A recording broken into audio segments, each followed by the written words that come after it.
اعوذ باللہ من الشیطان الرجیم بسم اللہ الرحمن الرحیم۔ خواتین و حضرات السلام علیکم ورحمۃ اللہ وبرکاتہ و مغفرتہ۔ پروگرام احکام شریعت اور فقہ حنفی سے متعلقہ مسائل کے ساتھ ایک دفعہ پھر آپ کی خدمت میں حاضری کا شرف حاصل ہے۔ علم اللہ تبارک و تعالیٰ کا ایک وصف ہے، اللہ کی صفت ہے، اور اسی نسبت سے اس کو علیم بھی کہا جاتا ہے۔ اور اللہ تبارک و تعالیٰ جس کو اس وصف سے نواز دیتا ہے اس کے درجات بہت زیادہ بلند فرما دیتا ہے۔ حضرت آدم علیہ السلام کو اللہ نے وصف علم عطا فرمایا اور فرشتوں کے سامنے آپ کی فوقیت اسی وصف سے قائم فرمائی یا بیان فرمائی، ظاہر فرمائی کہ اللہ تعالیٰ نے آدم علیہ السلام کو تمام اشیاء کے نام سکھائے اور اس کے بعد ان تمام اشیاء کو فرشتوں کے سامنے پیش کیا اور فرمایا کہ اگر تم جانتے ہو تو بتاؤ ان چیزوں کے نام کیا ہیں۔ تو فرشتوں نے کہا کہ اللہ تعالیٰ ہمیں تو اتنا ہی علم ہے جتنا تو نے ہمیں عطا فرمایا۔ تب اللہ تبارک و تعالیٰ نے آدم علیہ السلام سے فرمایا کہ آدم آپ انہیں ان چیزوں کے ناموں کی خبر دیں۔ جب آدم علیہ السلام نے خبر دی تو اس سے ثابت ہو گیا کہ علمی لحاظ سے آدم علیہ السلام کا مقام و مرتبہ فرشتوں سے بھی زیادہ ہے۔ اور فرشتوں میں ابلیس بھی تھا جو حقیقتاً جن ہے، لیکن جب انسانوں سے پہلے زمین پر اللہ تبارک و تعالیٰ نے صرف جنات کو پیدا کیا تھا اور انہوں نے بہت زیادہ سرکشی کی تو اللہ تبارک و تعالیٰ نے فرشتوں کی فوجیں بھیجیں جنہوں نے ان جنات کو ہلاک کیا۔ چند جنات کو اللہ تبارک و تعالیٰ نے اپنی مشیت سے چھوڑ دیا، وہ جنگلوں پہاڑوں میں بھاگ گئے اور انہی کی نسلیں آج چل رہی ہیں۔ اور ابلیس جو کہ تھا تو جن لیکن بڑا شریف تھا اور مومن تھا، موحد تھا، اللہ کی توحید کا اقرار کرنے والا تھا، بہت ہی بڑا عبادت گزار تھا اور صاحب علم تھا۔ اللہ تبارک و تعالیٰ نے فرشتوں سے فرمایا کہ اس کو آسمانوں پر لے آیا جائے۔ اس کو آسمانوں پر لایا گیا اور اس کو معلم الملکوت بنا دیا گیا، یعنی فرشتوں کا بھی استاد۔ لیکن جب آدم علیہ السلام کو اللہ تبارک و تعالیٰ نے علوم کثیرہ سے نوازا اور ابلیس پر بھی یہ چیز منکشف ہو گئی کہ اس کا علم آدم علیہ السلام کے علم سے کم ہے، تو اللہ تبارک و تعالیٰ نے فرشتوں اور شیطان کو حکم دیا کہ آدم علیہ السلام کو سجدہ کریں۔ اور اس بات کو سب اچھی طرح سمجھیں کہ یہ سجدہ عبادت نہیں تھا۔ سجدہ عبادت کیا جاتا ہے معبود کو جو عبادت کے لائق ہے، اور ہمارے نزدیک صرف اللہ تبارک و تعالیٰ کی ذات پاک ہی عبادت کے لائق ہے۔ کوئی کسی غیر اللہ کو عبادت کے لائق سمجھے بھی تو کافر و مرتد ہو جائے گا، اور اگر اس کو سجدہ عبادت کرے گا تب بھی دائرہ اسلام سے خارج ہو جائے گا۔ تو یقینی سی بات ہے کہ جو چیز شرک ہے،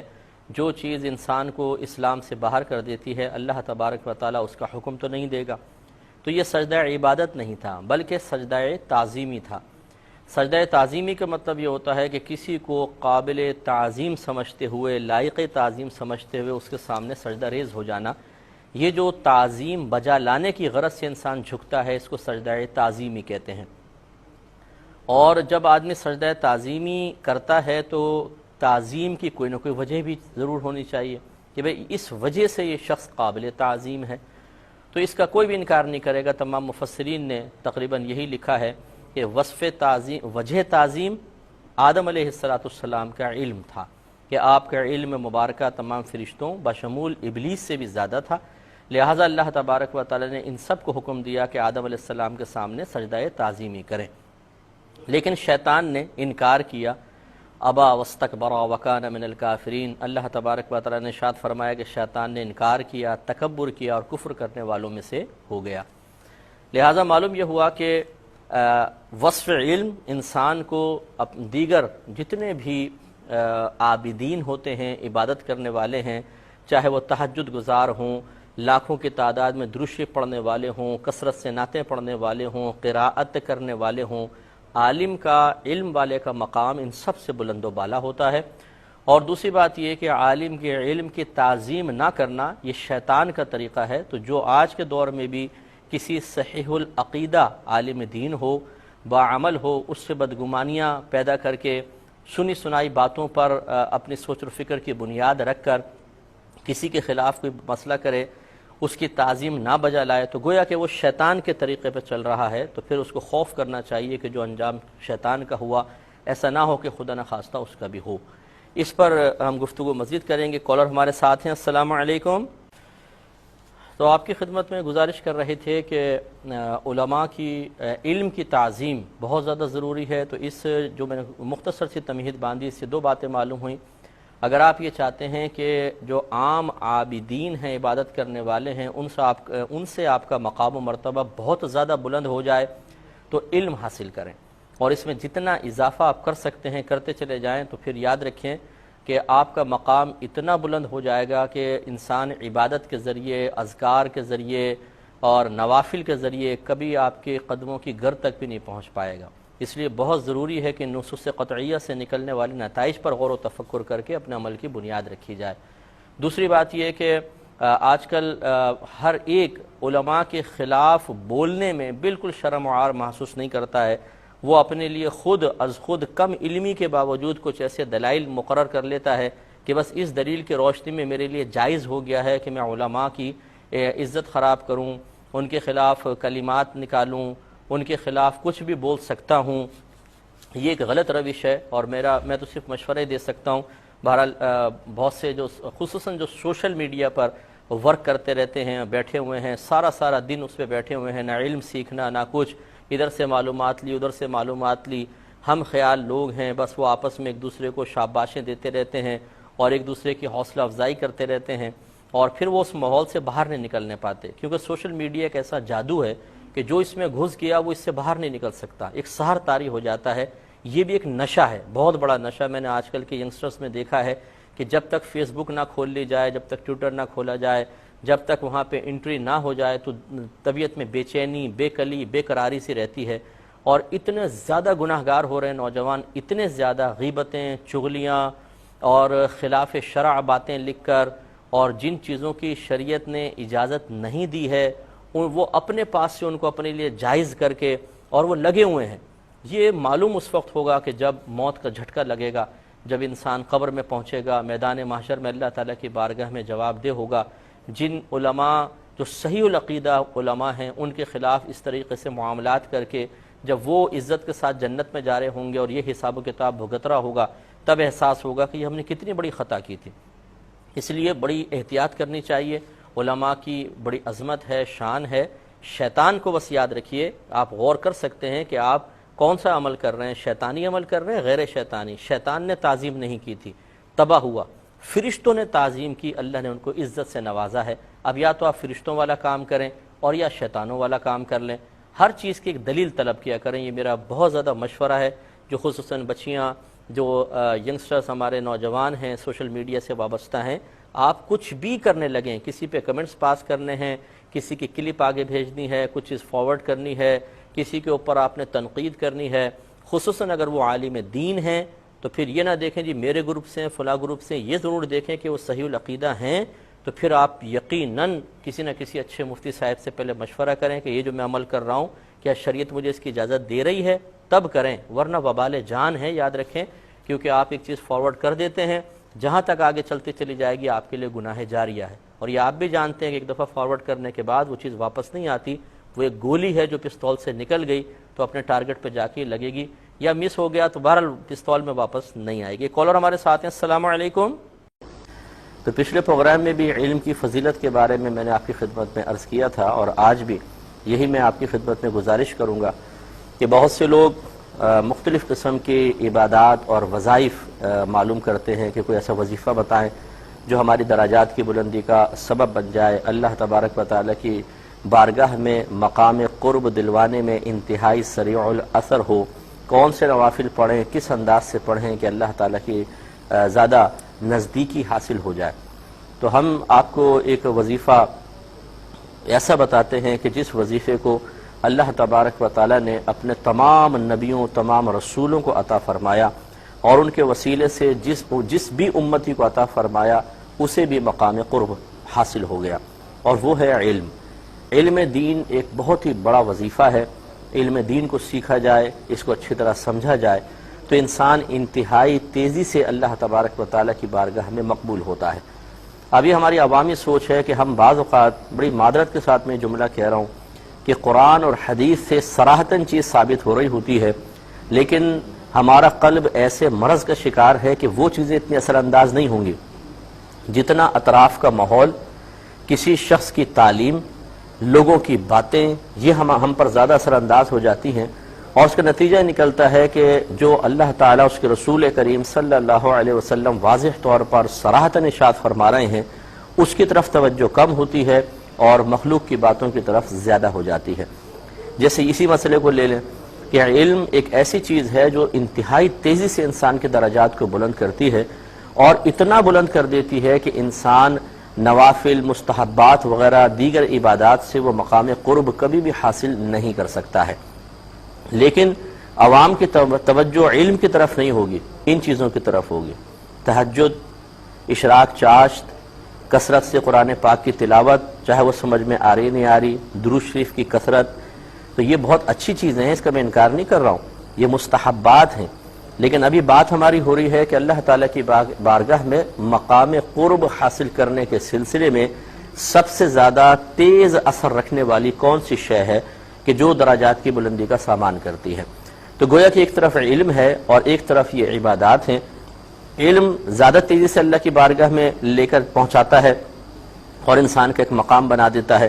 جبکہ یہ عبادات یقیناً درجات کی بلندی کا سامان ضرور کرتی ہیں، لیکن وہ نہیں کہ جو علم کرتا ہے۔ اب عوام الناس کی صورتحال یہ ہے کہ علم کو چھوڑ کر ان چیزوں کی طرف وہ متوجہ ہوتے ہیں اور ان سے باہر نکلنا نہیں چاہتے ہیں۔ اس پہ بطور دلیل میں اپنی طرف سے نہیں بلکہ نبی کریم صلی اللہ علیہ وسلم کی ایک حدیث سناتا ہوں، جن نبی کا آپ نے کلمہ پڑھا ہے اور جن کے فرمان عالی شان کے حق ہونے پر کسی کو کوئی شک و شبہ نہیں ہے۔ آپ ایک مرتبہ مسجد نبوی میں تشریف لائے تو صحابہ کرام علیہم رضوان آپس میں کسی بات پر بحث فرما رہے تھے، تو رحمت کونین صلی اللہ علیہ وسلم نے وجہ دریافت فرمائی، تو صحابہ نے عرض کی یا رسول اللہ صلی اللہ علیہ وسلم، ہماری بحث بنی اسرائیل کے دو اشخاص کے بارے میں ہے، ان میں سے ایک عالم تھا اور ایک عبادت گزار تھا۔ عالم صرف فرائض پورے کرتا تھا، نوافل کی کثرت اس کے پاس نہیں تھی، وہ فرض پورے کرتا اور اس کے بعد لوگوں کو علم سکھاتا تھا، اور عابد دن میں روزے رکھتا اور رات کو اٹھ کے نمازیں پڑھتا تھا۔ تو ہماری بحث اس بارے میں ہے کہ ان میں سے افضل کون ہے۔ تو آپ ذرا غور سے سنیے گا، میں کہوں تو شاید آپ کہیں جی مفتی صاحب چونکہ علمی فیلڈ میں اس لیے اپنے بارے میں ایسا کہہ رہے ہوں یا علم کے بارے میں کہہ رہے ہیں۔ ہمارے نبی نے فیصلہ فرمایا، آپ نے شاید فرمایا کہ اس عالم کو اس عابد پر ایسی ہی فضیلت حاصل ہے جیسے مجھے تمہارے کسی ادنا شخص پر فضیلت حاصل ہے۔ یعنی آپ اندازہ کریں کہ ادنا امتی کو ادھر کھڑا کریں، رحمت کونین صلی اللہ علیہ وسلم ایک جانب جلوہ افروز ہوں، جتنا مقام و مرتبہ سرکار کا اس پر بلند و بالا ہے، سرکار فرماتے ہیں کہ عالم کو عابد پر ویسی ہی فضیلت حاصل ہے۔ اب یقینی سی بات ہے کہ سرکار کو ایک ادنا درجے کے امتی پر کتنی فضیلت حاصل ہے کوئی نہیں بتا سکتا۔ تو کہنے کا مطلب ہی یہ ہے کہ عالم کو عابد پر اتنی فضیلت حاصل ہے کہ تم اس کا اندازہ کر ہی نہیں سکتے ہو۔ اب ہم اگر ایک شخص تہجد پڑھ رہا ہے، اشراق چاشت، قرآن پاک کی تلاوت، کثرت سے درود پاک، لیکن علم اس کے پاس نہیں، ہم اس کے ہاتھ بھی چومیں گے، اس کی عزت بھی کریں گے، یہ تہجد گزار ہے جو قرآن پڑھتے ہیں، درود پڑھتے ہیں۔ اس کے مقابلے میں ایک عالم دین ہے، وہ تہجد نہیں پڑھتے، اشراق چاشت نہیں پڑھتے، وہ قرآن پاک کی کثرت سے تلاوت بھی نہیں کرتے، وہ درود وغیرہ بھی کثرت سے نہیں پڑھتے، لیکن علم سیکھتے سکھاتے ہیں۔ ہم کہتے ہیں کہ یار یہ ان کا مقام کم ہے، ان کا زیادہ ہے۔ اب یہ نتیجہ کیا ہے؟ وہ جو میں نے شروع میں بات کی، اللہ تعالیٰ اس کے رسول کا فرمان اور دلائل ایک طرف،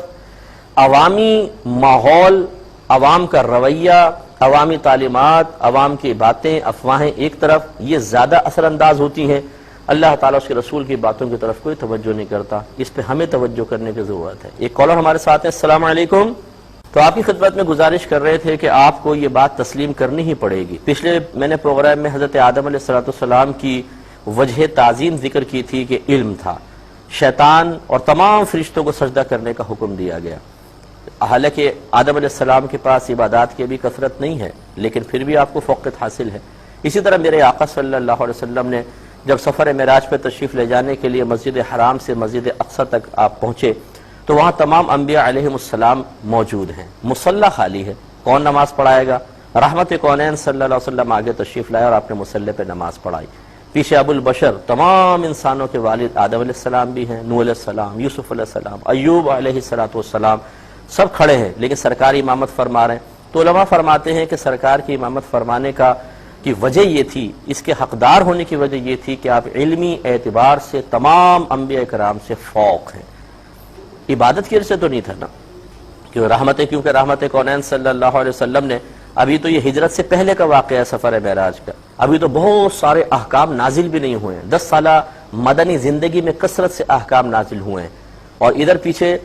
نوح علیہ السلام کھڑے ہیں جن کی صرف تبلیغ کی عمر ہی 950 سال ہے، لیکن میرے آقا صلی اللہ علیہ وسلم مصلی پہ جلوہ افروز ہیں۔ وجہ کیا ہے؟ علم۔ اس راز کو سمجھیے اور اس ماحول کو تبدیل کریں جو ہمارے اطراف میں ہے، کہ علم کو حقارت سے دیکھنا اور صرف چند مستحبات پہ عمل کرنے والے کسی جاہل شخص کو عزت کی نگاہ سے دیکھ کر ایک عالم کی توہین اور تحقیر کرنے کو جائز سمجھنا، اور اس کی توہین اور تحقیر کو یا اس کے ساتھ نامناسب رویے کو سمجھنا کہ سیدھے ہم جہنم میں چلے جائیں گے، یہ ایک غلط رویہ ہے جو نہیں ہونا چاہیے۔ میں نہیں کہہ رہا ہوں کہ عابد کی کوئی آپ بے عزتی کریں، میں ایک بات سمجھا رہا ہوں کہ عالم کی عزت اور علم کی عزت یہ ہمیں کرنی پڑے گی کہ اللہ تبارک و تعالیٰ نے کروائی ہے، اور جس نے اس کا انکار کیا، شیطان ابا واستکبر وکان من الکافرین، اس نے انکار کیا، تکبر کیا اور کفر کرنے والوں میں سے ہو گیا۔ ایک اور کالر ہمارے ساتھ ہیں۔ السلام علیکم۔ چلیں یہ کال ڈراپ ہو گئی ہے، تو آپ کی خدمت میں بس آخری یہ گزارش ہے اس سلسلے میں کہ جب ایک عالم دین اور وصف علم رکھنے والے کا اتنا مقام و مرتبہ ہے کہ عابد، لاکھوں عابد جمع ہو جائیں اس کے پاؤں کی گر تک بھی نہیں پہنچ سکتے، یہ قرآن اور حدیث کا فیصلہ ہے، تو میں آپ سے گزارش کروں گا کہ آپ بھی اس وصف کو حاصل کرنے کے لیے کوشش کیجئے، اپنے علم میں اضافہ کریں تاکہ آپ تیزی سے اللہ تعالیٰ کی بارگاہ میں درجہ قرب حاصل کر سکیں، اپنے بچوں کو علم دین کی طرف لے کر آئیں تاکہ آپ کے بچے دین سیکھ کر آپ کے خاندان کے لیے بھی عزت کا سبب بنے، دین کے لیے تقویت و ترقی کا ذریعہ بنے، اور خود اپنے لیے باعث بلندی درجات بن جائیں۔ اور لاسٹ یہی گزارش کہ سوشل میڈیا پہ آج کل جو نوجوان جس کی چاہتے ہیں عزت اتارنے کے لیے کوشش شروع کر دیتے ہیں، چاہے وہ کیسا عالم دین ہو، چاہے وہ کچھ بھی ہو، بس وہ انہوں نے کرنا ہے، یہ غلط طریقہ کار ہے۔ یاد رکھیں کہ انبیاء علیہم السلام، بخاری کی روایت ہے کہ العلماء ورثۃ الانبیاء، کہ علماء انبیاء علیہم السلام کے وارث ہیں، اور ان وارثین انبیاء کے بارے میں اتنے نازیبہ کلمات اور اس طرح کی گندی خرافات اگر آپ لکھیں گے، یہ اچھی طرح یاد رکھیے کہ ایک لمحے کے لیے آنکھیں بند کر کے سوچ لیجئے گا کہ آپ کو میدان محشر میں اللہ تعالیٰ کی بارگاہ میں کھڑے ہو کر اس ایک ایک لفظ کا حساب دینا ہے، اور اگر آپ کسی کے لیے دل آزاری کا سبب بن رہے ہیں تو اللہ تعالیٰ کا قانون یہ ہے کہ وہ میدان محشر میں آپ کو کھڑا کرے گا، اور جس کے لیے آپ نے اس طرح کیا اسے بھی کھڑا کرے گا اور اس کا حق آپ سے دلوائے گا۔ اب آپ تھوڑا سا غور کر لیں کہ کیا دنیا میں آپ ابھی اس پوزیشن میں کسی جس کے بارے میں آپ کر رہے ہیں اس کے سامنے بیٹھ کر اس سے گفتگو کرنے کی قابلیت اور صلاحیت رکھتے ہیں؟ تو میں یقین سے کہتا ہوں جتنے سوشل میڈیا پہ ورک کر رہے ہیں یہ بیچارے، ان کے پاس علم بہت کم ہوتا ہے اور اس طرح کی الٹی سیدھی حرکتوں میں شامل ہو جاتے ہیں، اور اگر یہ سامنے بیٹھ کے گفتگو کریں تو 2 منٹ یا 3 منٹ سے زیادہ یہ گفتگو نہیں کر سکتے ہیں، اس لیے کہ دلائل کے ساتھ جب گفتگو کرنے کی باری آتی ہے تو پھر انسان چاروں شانے چت گر جاتا ہے۔ تو اب میدان محشر میں جب دنیا میں آپ کسی سے بات نہیں کر سکتے، وہاں کیسے کر سکیں گے، اور وہاں نیکیاں نکل جائیں گی، اس لیے احتیاط کریں۔ ایک مختصر سا بریک لیں گے، ہمیں یقین ہے آپ ہمارے ساتھ ہی رہیں گے۔ جیسے کہ میں پچھلے 2 پروگرام سے آپ کی خدمت میں علم کی فضیلت اور علم کی وجہ سے اللہ تبارک و تعالیٰ کی بارگاہ میں انسان کے تیزی سے بلند ہوتے ہوئے درجات کے بارے میں کلام کر رہا ہوں، اور ہمارا مقصود یہی ہے کہ ایک وقت تھا کہ لوگ زمانہ جاہلیت میں تھے، نبی کریم صلی اللہ علیہ وسلم نے باقاعدہ اعلان نبوت فرمایا، اور پھر یہ جہالت آہستہ آہستہ ختم ہونا شروع ہوئی۔ اس کے علاوہ اللہ تبارک و تعالیٰ نے ہر دور میں کم و بیش 1,24,000 انبیاء علیہم السلام اسی لیے دنیا میں مبعوث فرمائے کہ اس منحوس جہالت کو ختم کیا جائے اور علم کی شمع کو روشن کر کے اللہ تبارک و تعالیٰ کی بارگاہ میں قرب کی منازل کو آسان سے آسان تر کیا جائے۔ ہمارے نبی کریم صلی اللہ علیہ وسلم نے جب علم کی شمع کو روشن فرمایا، صحابہ کرام نے ایک ذمہ داری کے ساتھ اس علم کو حاصل کیا۔ ایک تو ذمہ داری ان پہ اپنی تھی کہ انہیں علم سیکھنا تھا، اور دوسرا پھر اس علم کو چونکہ قیامت تک کے مسلمانوں تک پہنچانا تھا، لہذا صحابہ کرام علیہم رضوان نے بڑی احتیاط کے ساتھ اس علم کو سیکھا اور قیامت تک کے مسلمانوں تک اس کو پہنچانے کا انتظام و اہتمام فرمایا۔ یقینی سی بات ہے کہ ہر دور میں کچھ لوگ اللہ تبارک و تعالیٰ ایسے پیدا کرتا رہے گا جو اس علمی امانت کو جو نبی کریم صلی اللہ علیہ وسلم نے اپنی ہر دور کی امت کی گویا کہ سپرد کر دی،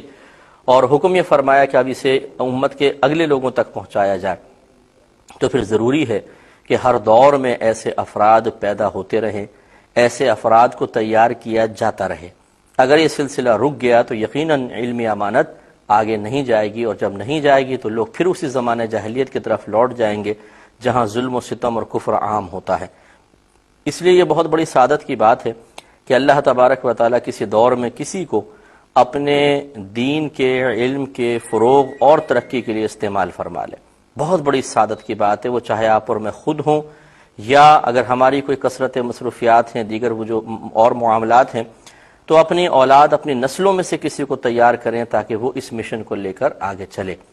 اللہ تبارک و تعالیٰ نے علم و علماء کی اہمیت کو ان الفاظ میں بھی ذکر فرمایا کہ فَاسْأَلُوا أَهْلَ الذِّكْرِ إِن كُنتُمْ لَا تَعْلَمُونَ، اگر تم نہیں جانتے تو اہل علم سے سوال کرو۔ تھوڑا سا غور و تفکر فرمائیں کہ اس میں خطاب ہے عوام الناس سے۔ اللہ تعالیٰ نے یہ نہیں فرمایا اگر تم نہیں جانتے تو قرآن پڑھو، اگر نہیں جانتے تو احادیث مبارکہ کی کتابیں کھول لو، بلکہ عوام کو مکلف بنا دیا کہ وہ علماء سے رجوع کریں، اور علماء ان کو قرآن و حدیث کا نچوڑ نکال کر بتائیں۔ گویا کہ قرآن و حدیث میں یقیناً سب کچھ موجود ہے، لیکن اس سے اکتساب فیض کی صلاحیت اسی کو حاصل ہے۔ اکتساب فیض کی سعادت وہی حاصل کر سکتا ہے جو وصف علم سے متصف ہے، اور جو وصف علم سے متصف نہیں ہے، عالم اور مفتی نہیں ہے، انہیں چاہیے کہ وہ علماء سے رجوع کریں۔ اس سے تھوڑا سا غور فرمائیں کہ اس کا مطلب یہ ہوا کہ جب قوم کو، عوام الناس کو حکم دے دیا کہ علماء سے رجوع کریں، تو علماء کو کتنا بڑا مقام و مرتبہ دیا کہ سب کو ان کے جھنڈے تلے جمع ہونے کا حکم ارشاد فرما دیا۔ لہذا عوام الناس کو چاہیے کہ نبی کریم صلی اللہ علیہ وسلم کے احکامات کو سمجھیں، قرآن و حدیث کی تعلیم کو حاصل کریں، اور علماء سے اپنے رابطے کو مضبوط سے مضبوط تر کریں تاکہ اللہ تعالیٰ کے اس حکم پر عمل پیرا ہونے کی سعادت حاصل ہو جائے۔ اور اس سلسلے میں آخری بات یہ ہے کہ یقینی سی بات ہے کہ عوام علماء کے پاس اسی وقت آئے گی جب علماء موجود ہوں گے۔ اب علماء ہم تیار نہ کریں، عالم دین بنے ہی نہیں، تو قوم کس کے پاس جائے گی؟ اور یقینی سی بات ہے جب ان کو علم سکھانے والے نہیں ہوں گے تو وہ از خود اپنے ذہنوں سے یا جاہلوں سے مشورہ کر کے اپنے مسائل کو حل کرنے کی کوشش کریں گے اور تباہ و برباد ہوں گے۔ ایک کالر ہمارے ساتھ ہیں۔ السلام علیکم۔ تو خلاصہ کلام یہ ہے کہ جب اللہ تعالیٰ نے عوام الناس کو مکلف بنا دیا اس بات کا کہ وہ علماء سے جا کے رجوع کریں اور اپنی علمی جتنی بھی پیاس ہے اس کو بجھائیں، اور جو ان کی دینی الجھنیں ہیں ان کا حل ان سے معلوم کریں، تو پھر لازم ہوگا کہ ہر دور میں علماء تیار ہوتے رہیں۔ اب ہم علماء تیار نہ کریں تو عوام الناس کس کے پاس جائے گی؟ اب صورتحال یہ ہے کہ جو صحیح مسئلہ بتانے والے لوگ ہیں وہ بہت ہی کم رہ گئے ہیں، یعنی یوں سمجھ لیجئے کہ لاکھوں پر ایک آدمی ہے، یوں کہہ سکتے ہیں آپ، بلکہ اس سے بھی زیادہ پر میں کہوں تو بعض اوقات بعض جگہ تو ایسی ہیں کہ کئی لاکھ پر بیچارہ ایک آدھ کوئی عالم ہے، وہ کس کس کے مسئلے سولو کرے اور کس کس کے پاس جائے۔ ہم لوگوں میں سے ہر ایک اپنے بچوں کے بارے میں یہی ذہن بنا کر بیٹھا ہے، انجینئر بنے، ڈاکٹر بنے، پی ایچ ڈی کر لے، فلاں کورس کر لے، فلاں کورس کر لے، تو پھر کیونکہ بھئی قصب معاش کا مسئلہ ہے، کھائے گا کہاں سے، پیے گا کہاں سے، لیکن یہ نہیں سوچتے کہ دین کا معاملہ کہاں سے چلے گا، دین زندہ کیسے رہے گا، دین کی ترویج و ترقی کیسے ہوگی۔ چاہے آپ اپنے بچے کو دنیاوی کتنی ہی ترقی دلوا لیں، جس کا میں مخالف نہیں ہوں، لیکن کتنی بھی ترقی دلوا لیں، میدان معاشر میں یہ ترقیاں بالکل کام نہیں آئیں گی۔ کام آئے گا نیک عمل، دین کی خدمت، دین کے فروغ کے لیے کی گئی کوششیں، اس کے لیے جو آپ نے خرچ کیا۔ تو کوشش یہ ہونی چاہیے کہ ہم اپنے بچوں کو اس طرف مائل کریں، اور جو مخیر حضرات ہیں خاص طور پر میں ان سے گزارش کرتا ہوں کہ آپ اپنے بچوں کے مستقبل کے لیے ایسا کوئی لائحہ عمل تیار کریں کہ بچہ اچھی دنیاوی تعلیم بھی حاصل کرے، لیکن وہ قصب معاش کے معاملے سے بالکل بے فکر ہو، اور وہ جب بڑا ہو جائے تو یکسوئی کے ساتھ فی سبیل اللہ دین اسلام کی خدمت کرتا رہے۔ اور یہ کوئی مشکل کام نہیں ہے، آپ اگر کرنا چاہیں تو ایسی صورتحال بھی اختیار کر سکتے ہیں۔ اس کے علاوہ اور کوئی ایسے بچے ہوں کہ جو واقعی ذہین ہیں، فطین ہیں، اخلاص سے دین کی خدمت کرنا چاہتے ہیں، ان کو مالی سپورٹ فراہم کر کے ان کو عالم بنائیں، لیکن اچھے دیکھیں بعض لوگ کہتے ہیں جی ہم نے فلاں ادارے میں دیا تاکہ غریب بچے ہیں پڑھ لیں گے. غربت دور کرنا مقصود ہے یا دین کے کام کرنے کے لیے مخلص اور ذہین افراد کی تیاری مقصود ہے؟ ہر غریب کی غربت دور کرنے سے دین کو تقویت نہیں ملتی ہے، یہ اچھی طرح یاد رکھیں. آپ کوشش کریں کہ تلاش کریں ایسے لوگوں کو، ایسے بچوں کو جو بہت ہی ذہین ہیں، فطین ہیں اور وہ مخلص ہو کے دین اسلام کی خدمت کرنا چاہتے ہیں. ان کو جب آپ مالی سپورٹ فراہم کریں گے تو دین کو بڑی تقویت ہوگی.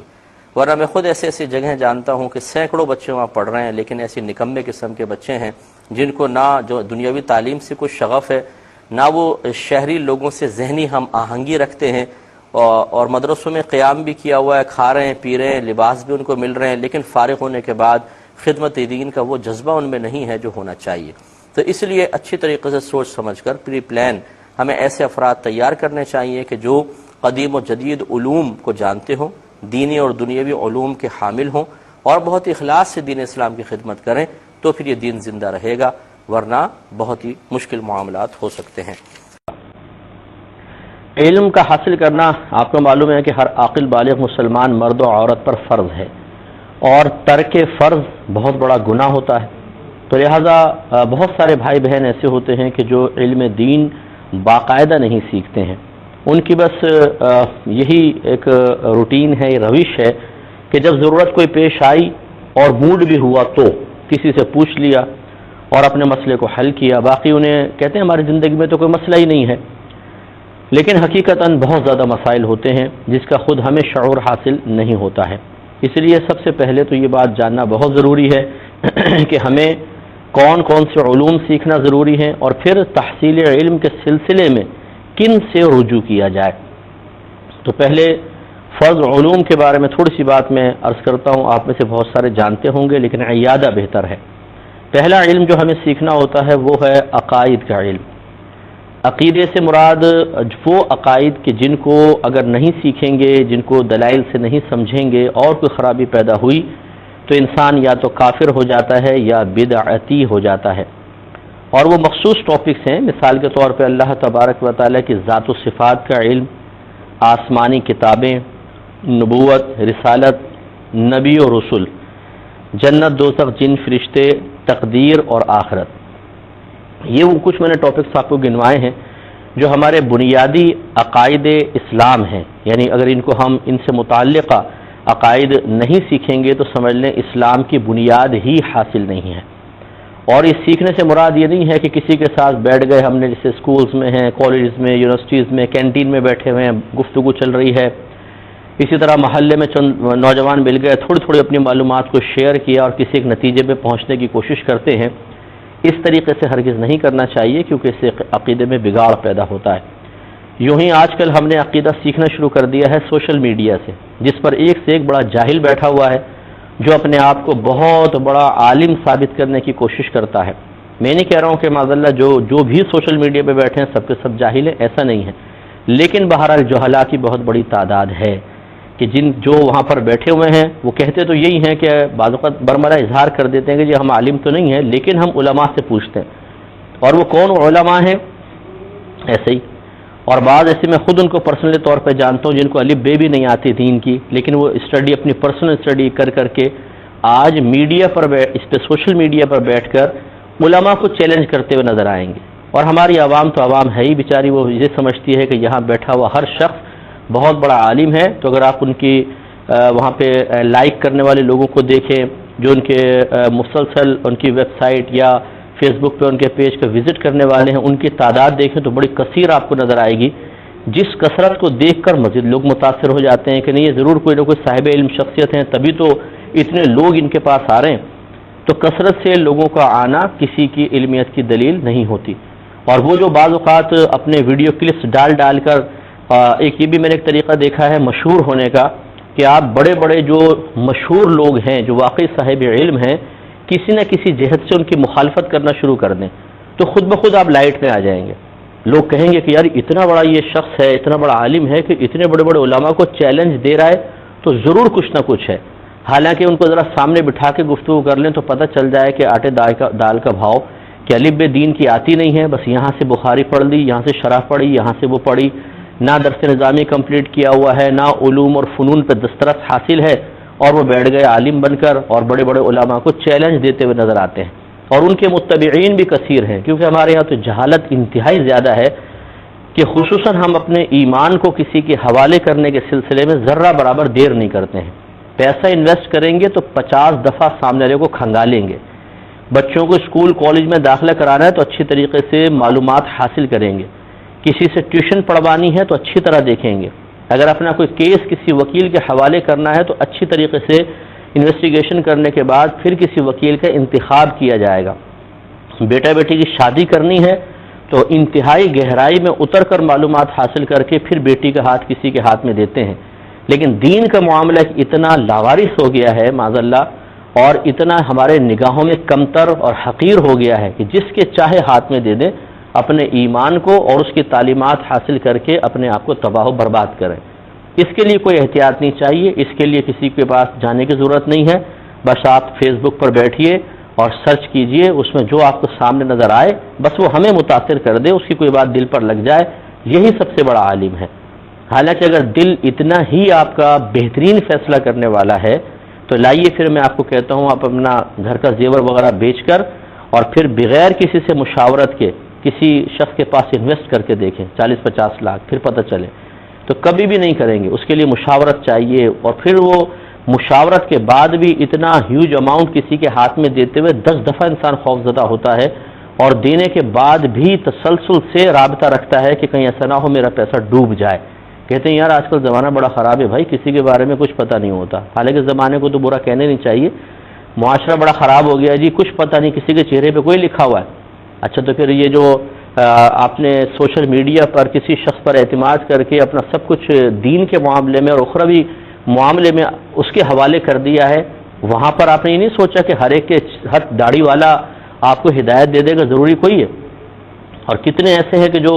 مطلب ہم دیکھتے رہتے ہیں، افسوس بھی ہوتا ہے، کتنے مجھے کہتے ہیں کہ وہ فلاں نے آپ کے بارے میں کہہ دیا، فلاں نے کہہ دیا، اس کو ہمیں جواب دینا چاہیے۔ کوئی ضرورت نہیں ہے، یہ اس قابل بھی نہیں ہے کہ اس بیچارے کو جواب دیا جائے، کیونکہ نہ دین کے لبے آتی ہے نہ کچھ، اس کو جواب دینے کا مطلب ہے اس کو ہیرو بنا دینا، اس لیے ہم تو بالکل اوائڈ کرتے ہیں اس قسم کے لوگوں کو۔ مجھے پتہ ہے کہ کون کتنی علمی حیثیت رکھتا ہے، ہم لوگ سب یہ معلومات رکھتے ہیں، اور کس نے کوئی بنیادی کتابیں بھی پڑھی ہیں کہ نہیں پڑھی۔ تو خود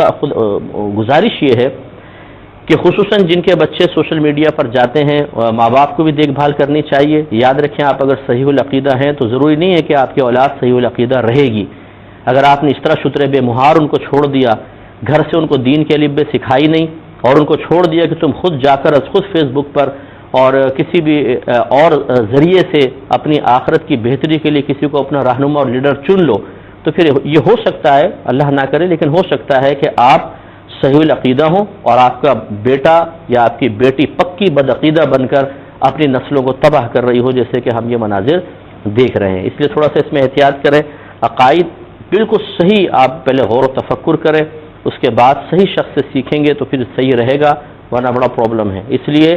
عقیدے دلیل کے ساتھ سیکھنا ہم پر لازم ہے۔ ایک کالر ہمارے ساتھ ہیں، السلام علیکم۔ تو آپ کی خدمت میں گزارش کر رہے تھے کہ پہلا علم جس کا سیکھنا فرض ہے اور وہ بھی بما دلائل، وہ عقائد کا علم ہوتا ہے، اور یہ مخصوص جو میں نے ٹاپکس آپ کی خدمت میں ذکر کیے ان کو سیکھنا ہوگا۔ اس کے بعد پھر دوسرا علم ہوتا ہے وہ ان احکام کا علم سیکھنا کہ جن کا تعلق ہمارے اعمال سے ہے، وہ چاہے عبادات ہوں چاہے معاملات ہوں۔ اس پر انشاءاللہ تھوڑا سا کلام کرتے ہیں لیکن ایک مختصر سے بریک کے بعد۔ تو آپ کو بتا رہے تھے کہ دوسرا علم جو سیکھنا ضروری ہوتا ہے وہ شرعی احکام کا علم جن کا تعلق ہمارے عمل سے ہے۔ اس میں عبادات ساری آ جاتی ہیں، جیسے نماز ہے، روزہ ہے، اگر یہ جیسے آدمی بالغ ہوتا ہے تو نماز کا علم سیکھنا، روزے کا، پیسہ آ گیا تو زکوٰۃ کا اور حج کا۔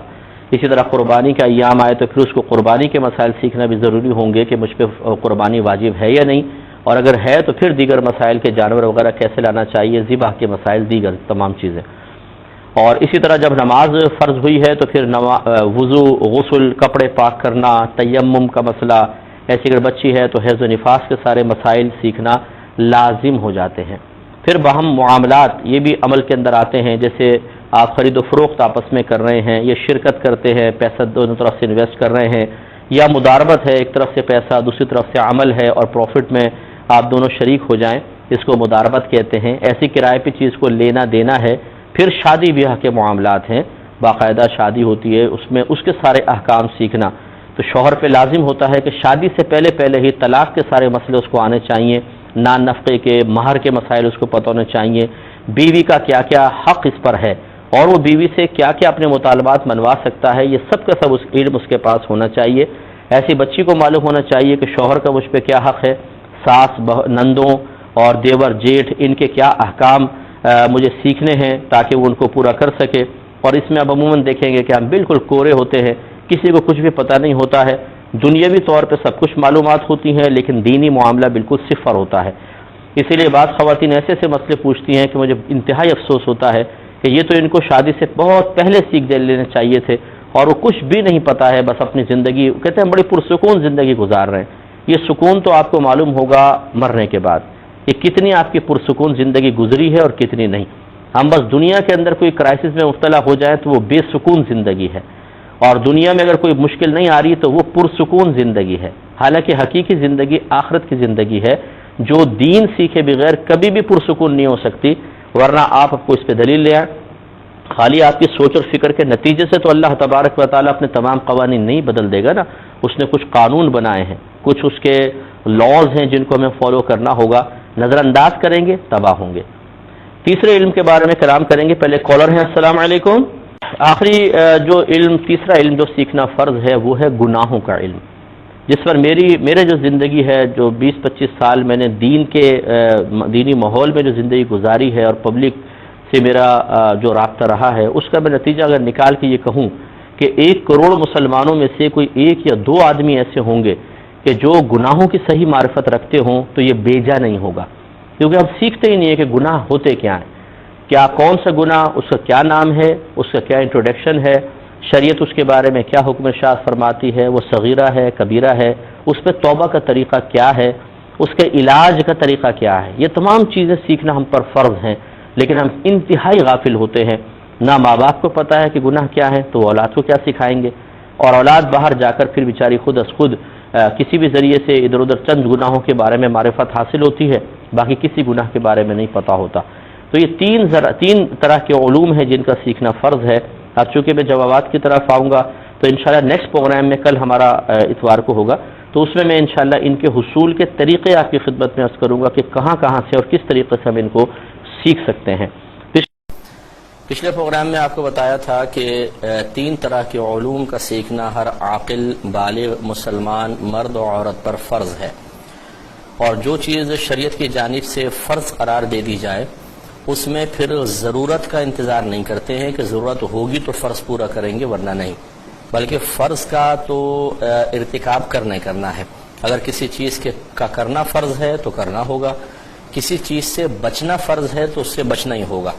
اس میں یہ نہیں ہے کہ اگر مجھے ضرورت ہوگی تو چلو میں اس فرض کو پورا کر لوں، اور ضرورت نہ ہو تو اس فرض کو چھوڑ دوں۔ علم بھی ایک ایسی چیز ہے کہ اس کا کچھ حصہ ہر عاقل بالغ مسلمان مرد و عورت پر سیکھنا لازم قرار دے دیا گیا ہے۔ اللہ تبارک و تعالی ارشاد فرماتا ہے کہ فَاسْأَلُوا أَهْلَ الذِّكْرِ إِن كُنتُمْ لَا تَعْلَمُونَ، اگر تم نہیں جانتے تو اہل علم سے سوال کرو۔ اب اتنی سی بات ہے، اگر تم نہیں جانتے تو ہم تو لاکھوں چیزیں نہیں جانتے۔ اگر ہر چیز کے جاننے کا مکلف بنا دیا جائے اور علماء کے پاس ان نامعلوم چیزوں کی معلومات حاصل کرنے کے لیے جانا لازم ٹھہرا دیا جائے تو بہت شدید حرج ہے۔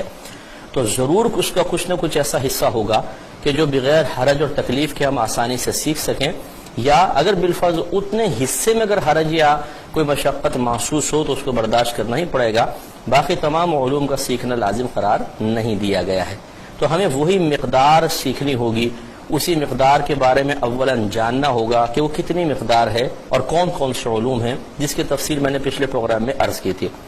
اسی طریقے سے نبی کریم صلی اللہ علیہ وسلم ارشاد فرماتے ہیں کہ طلب العلم فریضۃ علی کل مسلم، علم کا حاصل کرنا ہر عاقل بالغ مسلمان مرد و عورت پر فرض ہے۔ تو اس میں فریضہ کے الفاظ آ گئے، لازم قرار دے دیا گیا کہ انسان علم کو سیکھے۔ تو یہ میں نے آپ کو بتایا تھا کہ شریعت نے کم از کم ہمیں اس بات کا مکلف بنایا ہے کہ ہم عقائد بمع دلائل سیکھیں، اسی طریقے سے وہ احکام جن کا تعلق ہماری عملی زندگی سے ہے، چاہے وہ عمل عبادت کی شکل میں ہو، چاہے لوگوں سے کوئی معاملہ طے کرنے کی صورت میں ہو، دونوں کا ہمیں علم سیکھنا ہوگا۔ اور یقیناً چونکہ شیطان نے اللہ تبارک و تعالیٰ کی بارگاہ میں ایک طرح کا چیلنج پیش کیا تھا کہ تو اگر مجھے قیامت تک مہلت دے دے تو میں تیرے بے شمار بندوں کو اپنے ساتھ جہنم میں لے کر جاؤں گا، تو اللہ تبارک و تعالیٰ نے جواباً ارشاد فرمایا تھا، جس کا مفہوم یہ ہے کہ میرے مخلص اور نیک بندوں پر تیرا کوئی زور نہیں چلے گا، ہاں جو تیری اطاعت کریں گے، تیرے متبعین ہوں گے، میں ان کے ساتھ تجھے ان کے ساتھ سب کو جہنم میں ڈال کر تم سب سے جہنم کو بھر دوں گا۔ تو لہٰذا معلوم یہ ہوا کہ شیطان مختلف طریقوں سے ہم سے ایسے کام کروائے گا جو اللہ تبارک و تعالیٰ کی نافرمانی والے ہوں گے، اور ان کی بنیاد پر بہت سارے لوگ جہنم میں جائیں گے۔ انہی کاموں کا نام گناہ ہوتا ہے۔ تو پھر ضروری ہوا کہ گناہوں کی معرفت حاصل کی جائے، تاکہ شیطان ایسا نہ ہو جیسے لڈو کے اندر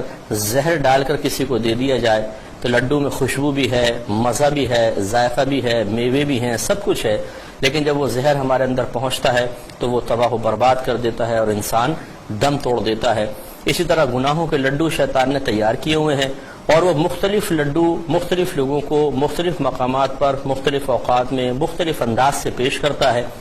اور ہم خوب پیٹ بھر کے ان لڈوؤں کو کھا رہے ہیں، لیکن جب ان کا زہر رگوں میں سرایت کر جائے گا اور پھر ہم ہلاکت کے قریب ہوں گے تو پھر بہت زیادہ پچھتاوا ہوگا۔ اس لیے تیسرا پھر گناہوں کی معرفت ہوتی ہے کہ انسان گناہوں کی معرفت حاصل کرے۔ اب سوال یہ پیدا ہوتا ہے کہ ہم کہاں سے ان کو حاصل کریں؟ مختلف مقامات پر فرض علوم کورسز بھی ہو رہے ہیں، اور مختلف کتب کے اندر بھی یہ مسائل بکھرے ہوئے ہوتے ہیں، بہت ساری جگہوں پہ ان کو سمیٹا بھی گیا ہے، لیکن ان میں بھی بغیر استاد کے کبھی بھی آپ علم نہیں سیکھ سکتے۔ اسی لیے اللہ تبارک و تعالیٰ نے یہ ارشاد فرمایا اور اس میں اشارہ کر دیا، اسی لیے سے مراد کہ اس میں اللہ تعالیٰ نے واضح بیان فرما دیا کہ فَاسْأَلُوا أَهْلَ الذِّكْرِ إِن كُنتُمْ لَا تَعْلَمُونَ، اگر تم نہیں جانتے تو اہل علم سے پوچھو۔ حالانکہ قرآن میں سب موجود ہے، حدیث میں سب کچھ موجود ہے۔ اللہ تعالیٰ جانتا ہے کہ قیامت تک مختلف زبانوں میں بے شمار کتابیں لکھی جاتی رہیں گی، اللہ کے علم میں ہے، اس کے باوجود وہ فرما رہا ہے کہ اہل علم سے یعنی استادوں کے پاس جاؤ اور ان سے علم سیکھو۔ اس کے بارے میں تھوڑا سا کلام کروں گا، لیکن کالر ساتھ ہیں۔ السلام علیکم۔ تو آپ کی خدمت میں گزارش کر رہے تھے کہ یہ ہمیشہ یاد رکھیے گا کہ کتابوں میں بہت کچھ لکھا ہوتا ہے، بظاہر آپ کو بڑا آسان سا محسوس ہوتا ہے، اور خصوصاً یہ سوشل میڈیا پر جو سو کالڈ مفتی بیٹھے ہوئے ہیں اور جو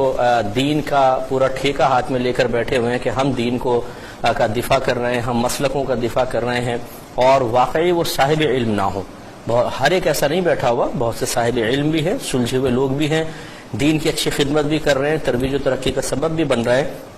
لیکن میری گزارش ان لوگوں سے ہے جنہوں نے دین کی الف بے بھی نہیں سیکھی، اس کتاب سے پڑھا، اس کتاب سے تھوڑا سا پڑھا، یہاں سے مواد لیا، وہاں سے مواد لیا، اور قوم کے سپہ سالار بن کر ایک مخصوص مکتب فکر کے نمائندے بن کر وہ بیٹھ گئے ہیں سوشل میڈیا پر، اور جس کی چاہتے ہیں عزت کی دھجیاں بکھیر کر اپنی آخرت کی بربادی کا سامان کر رہے ہیں۔ تو اس طریقے سے بغیر کسی کی مدد کے علم سیکھ کر یہ سمجھنا کہ میں بہت ہی بلند و بالا مقام پر پہنچ چکا ہوں، یہ جہالت کی بات ہے۔